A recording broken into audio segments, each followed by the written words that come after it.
أعوذ بالله من الشيطان الرجيم. بسم الله الرحمن الرحيم. واضرب لهم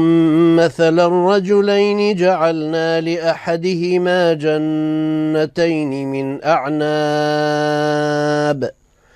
جعلنا لأحدهما جنتين من أعناب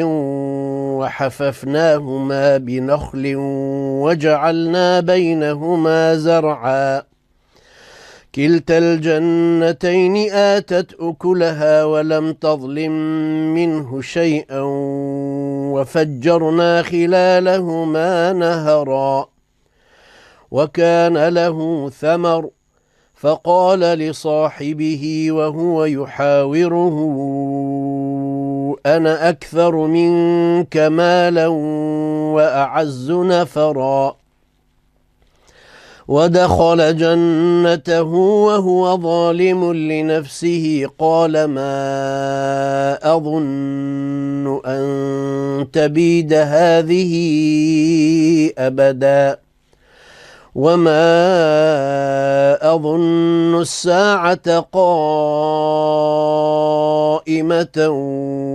ولئن رددت إلى ربي لأجدن خيرا منها منقلبا قال له صاحبه وهو يحاوره أكفرت بالذي خلقك قال له صاحبه وهو يحاوره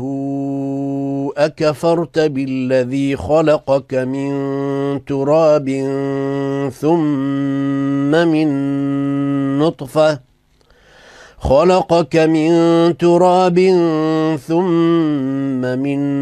نطفة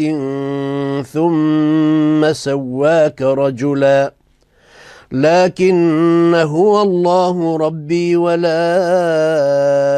أشرك بربي أحدا ولولا إذ دخلت جنتك قلت ما شاء الله لا قوة إلا بالله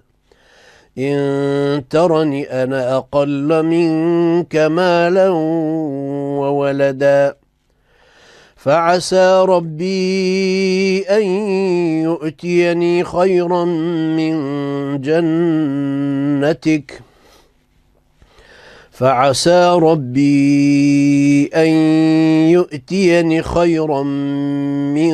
جنتك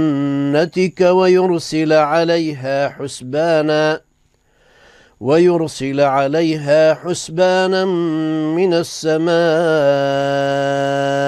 فتصبح صعيدا زلقا أو يصبح ماؤها غورا فلن تستطيع له طلبا وأحيط بثمره فأصبح يقلب كفيه على ما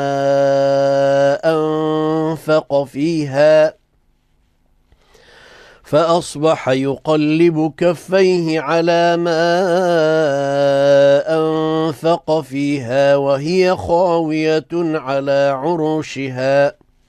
ويقول يا ليتني لم أشرك بربي أحدا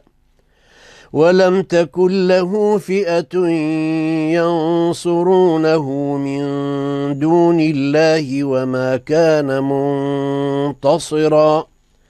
هنالك الولاية لله الحق هو خير ثوابا وخير عقبا